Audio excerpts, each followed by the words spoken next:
So, in the last 3 months, I've acquired a couple of tools that I thought would be worthy of talking about. So in this video, this is going to be a compilation of all the new tools that I've gotten in the last 3 months. And do just a quick review on each one, and just a few words in each one. And I think you might get something out of this. Let's get to it. New tool day.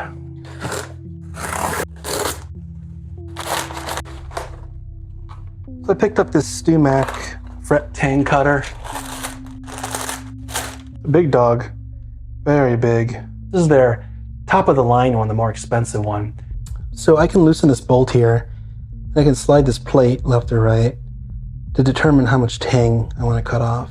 So I just slide it up, it stops at that plate, and then it shears the bottom. Does a pretty good job. Definitely like it better than my old tool. So it still leaves a little bit of material there that you have to file off. I guess that's okay. I've always had to do this.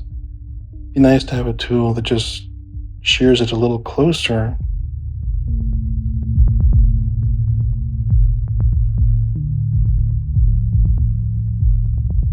So what's more to say about this tool? Really, it's just a no-brainer. You put your fret in there, you clip, and you just clip, clip, clip, clip, clip, clip. And I did all my frets in just a few minutes. I love this thing. I'm replacing my old fret Tang clipper with this Hufscmid one. This one's definitely going to be going into my drawer, and it's going to be living there forever. I recommend this one. All right, let's move on. Boom. This is a bargain box from Kingspor.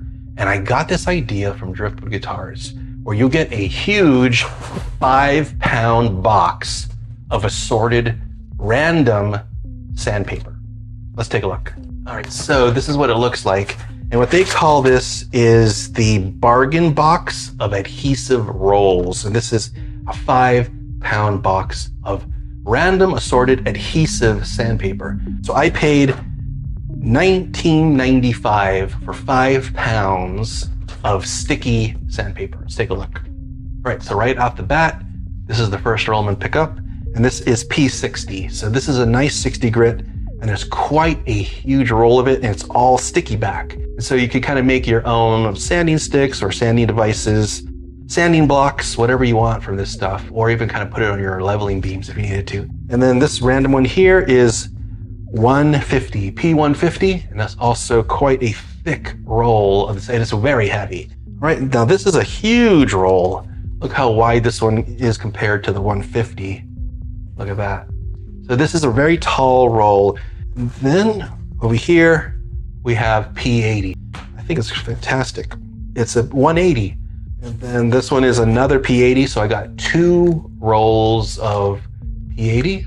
And this one is P100.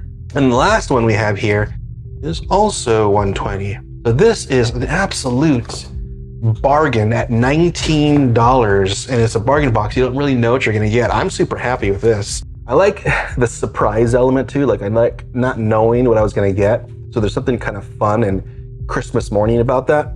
And I love the fact that I don't have to think about sandpaper anymore. So this is sticky sandpaper. I can stick this on anything to make sanding blocks. I can put these on sanding beams and to make sanding sticks. So for example, I got this sanding stick from Crimson, and this sanding stick is really cool, but I thought, well, shoot, I can just 3D model this. Then I can just use all my sticky tape with a 3D modeled handle, and I can 3D model these at a variety of sizes. So that's my plan with these sticky back adhesive sandpaper rolls.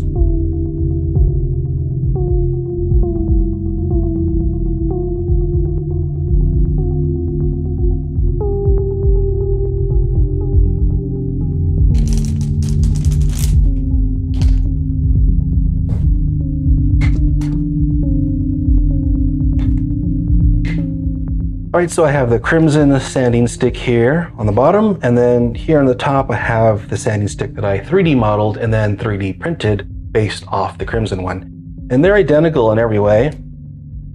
And instead of using this type of sandpaper that kind of slips on and slips off, instead of using this design with the slit here in the middle, I'm just using adhesive sandpaper, and it's gonna do the job. The cool thing about this is I can 3D print as many of these as I want. This literally took 3 minutes to print, and it cost me pennies in filament. So if I need to adjust the size or, make them bigger or smaller, whatever, I could just 3D print these and knock them out. And they don't cost anything. They're almost disposable. Which 3D modeled to be identical to the Crimson stick. Looking good. If anyone's interested in these sanding sticks, the file is available on my website, so you can 3D print your own. I just got this Music Nomad fret crowning file. I thought I'd do a quick review. I'm at the point where I'm actually about to crown these. So this has already been leveled, and I already put some blue magic marker on the tops of the frets. And what I want to do is test this out. Let's go ahead and unbox this. So this is a very heavy tool. It looks like it's all steel, and they've wrapped it in this rubber or silicone sleeve, which makes it very easy to grip. There are actually 2 files here. There you can see it says 0.094 inches or greater. And then the other side, the other file, is for narrow or medium, up to 0.094 inches. And this obviously is diamond coated. This also has the rounded tip. This has a considerable amount of weight to it, so it does feel like a proper tool, but that silicone sleeve really does help with grip. Okay, it's a little bit awkward for me already because of the different angles. I'm not used to that. I know that a lot of fret crowning tools have these different angles, but I started on the straight 3-sided file and then moved on to the straight safe edge. So this is what I'm used to. I'm used to that straight file, and this is already really awkward to me. It may not be to you if you've used these type of tools before, but I don't even know how to start. So I'm just going to try on the flat edge, which is what I'm used to. Very cool. So it's definitely taking off the marker. I can feel it very coarse. So it's definitely cutting, and I'm seeing a lot of dust as well. So this is just after a few strokes that you saw me do. And you can easily see it's making those scratches. So it's not quite faceting it yet, but it is certainly cutting. So I'm just gonna give it a few more passes. So it definitely rounded over the fret. Doesn't have a flat top anymore. It's got a crown. You can see those intense scratches. So this is a brand new file, and it's really cutting that fret. So the silicone or rubber, whatever this is, gets very, very dirty. It picks up dust. So I just laid this on my bench and it's filthy. You've probably seen this type of material before where you just picks up dust. And you can't really even wipe it off because it's kind of stuck to it. So you'd have to get some kind of wet wipe to get rid of that dust. So it's gonna take me a while to get used to this fret file because I'm so used to just straight files. And I think that it's gonna do the job, especially for those guitars that are coming in overseas that I review. When I do fret jobs on those, I want something that's quick. I'll probably stick with my StewMac file for my builds, but for anything else, I'll probably just use this one. I dig it. The only complaint is the silicone does pick up all the dust and it's really hard to get rid of it. But other than that, it's a good tool. Let's move on. So I've never ordered wood from StewMac before, and I thought I'd give it a shot. So I get free shipping from StewMac, so it's really a no-brainer. If I need a body blank really quick, I can just order it from them. But is the quality any good? Let's find out. This is a very thick body blank. So we're talking 46 mil. Well, one side looks good. Very nice joint. Very nice weight, about 10 pounds for this blank. Nice grain. Looks really nice. It's lovely wood. Good thickness to work with. But the back looks pretty terrible. Whoa. That is rough. Can't believe they let this out the door and sold it. Back has some very rough machine marks, and you can actually see the glue. I don't doubt that it's a good joint, but I see some imperfections here as well. This is pretty rough. So I like the weight, I like the dimensions, I like the color, but yeah, these really crazy deep, rough saw marks, like these milling marks, I don't know what they think about them. So clearly I'm gonna plane this, clearly I'm gonna sand it, and all this will go away. But just them selling it with these saw marks, I just can't believe that they would do that. The other side is actually really clean, and I have nothing to complain about here. The joint is really nice. Everything is nice and even, so I can put this on my CNC bed and it's all gonna work. But just the fact that they sold something and they let it out of the warehouse looking like that is kind of weird to me. All right, let's move on. So I picked up this. This is the Music Nomad Fret Shield. So you know how we all use tape to tape off our fretboard when we're doing our fret job? This lets us not have to go through the tape process. Is it gonna work? Is it any good? I don't know. Let's unbox it.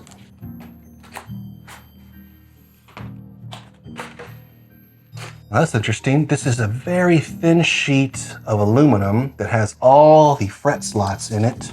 And I believe this is just for a 25.5, yep. Just for 25.5. Comes with some really nice black rubber bands for wrapping around the neck. It's got this kind of flimsy part here towards the end of the fret board. And then all this is covered in like a protective blue plastic. Ooh. So it has these little legs or lips right here. And it sits on the fretboard like this. And then your rubber bands will go here and wrap around to really secure it. So it is a very thin metal, so when you use your rubber bands, it will wrap to your radius. Now, what's the point of this? Well, the point is to reduce steps. And to reduce steps in the guitar making process by not really cutting corners, but optimizing the process in some way. When I saw this, I thought, well, shoot, that's at least, 10 minutes of my time putting that tape on, if not more. And not just that, but also reducing those consumables like tape. I use tape so much. Is it gonna work? I don't know. So what we're gonna do is just give it a shot, see if it works. So I have a counterfeit fender neck from China. So these typically do need a fret level. Let's go ahead and put the actual fret slot cover thingy on here. Oh, that's really cool. It's a pretty tight fit. I'm impressed. I thought there would be a little bit of slop on the edges of each side, but it's not. And essentially you have these slots here. They're like T-slots. So you put one loop of the rubber band through one T-slot, and then you wrap it around to the other T-slot like that. And you just keep doing that. There's 1, 2, 3, 4, 5 of these T-slots. So this is what it looks like from the back. This is what it looks like from the side profile. Again, a nice tight fit due to the tension of the rubber bands. And then we have room for 24 frets if necessary.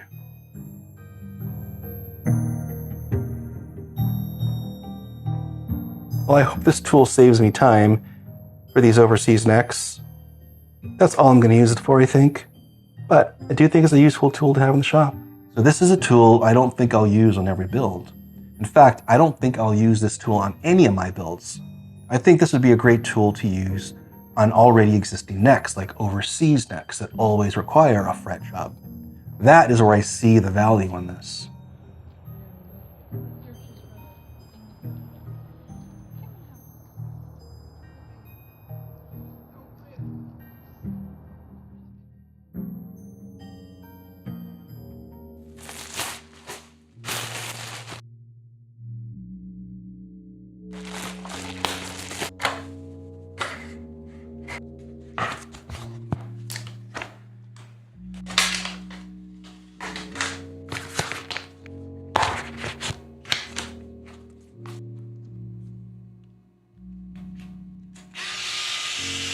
So when I first got this, I didn't think I'd use it very often, but I'm using it every single day because I hadn't realized that I actually use a screwdriver, especially a screwdriver in hard to get spaces for lasers and 3D printers. So for example, I'm removing some of these laser modules and replacing them with other modules, and there's a lot of tiny little corners and places that you can't get to. Just basically hit a button and it does it for you. And it has all the sizes for these itty bitty screws too, which I'm always looking for.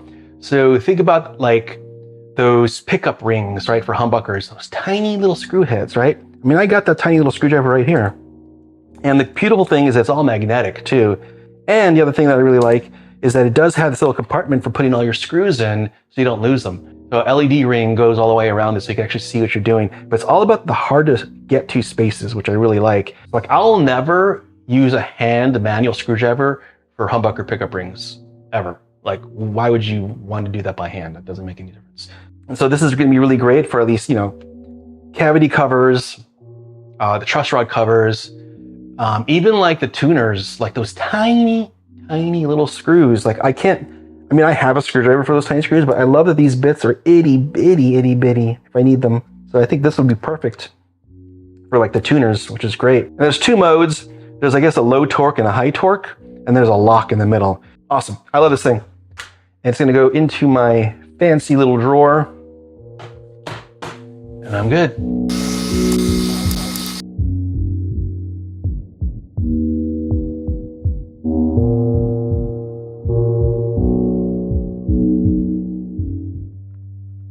So I got this package from Patrick over in Switzerland. He makes amazing guitars and plectrums, and he reached out to me and asked me if I wanted one of his plectrums. I said, of course I do.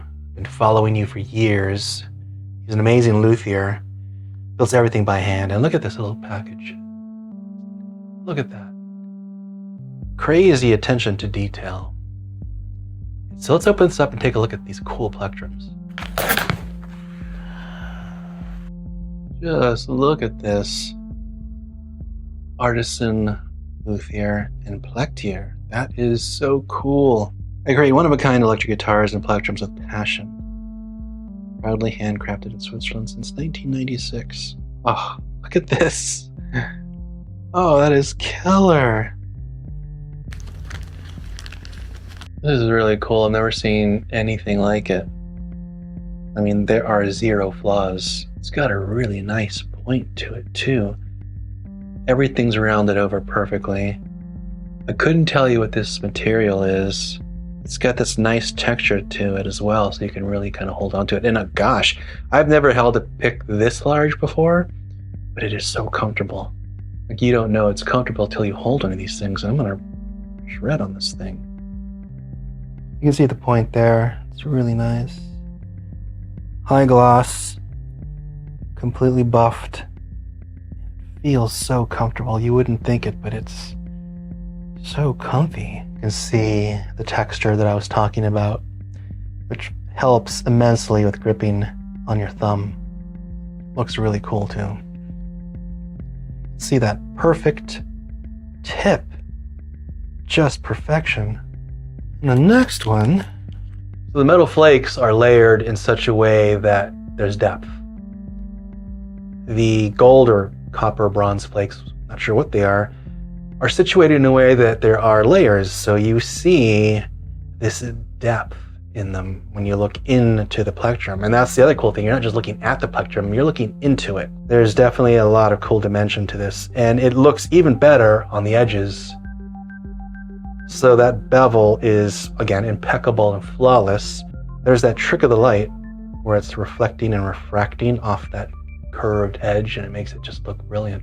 I love the bevel. Absolutely gorgeous. I mean, the trick of the light on that edge is spectacular. I love these picks, and I don't know what material this is, but I'm gonna have to look it up. It's got a really great grip to it. So when you have these beautiful handcrafted works of art, you have to reconcile the fact that you're gonna actually use them and scratch them. And it's tough, right? Because I just want to collect these and stare at them and hold them in my hand, but I also want to play them. It looks just amazing. Really inspiring too. So that's all I have. These are all the tools I got in the last few months for the last few builds. And I hope you got some value out of these mini reviews. Thanks for watching. Take it easy.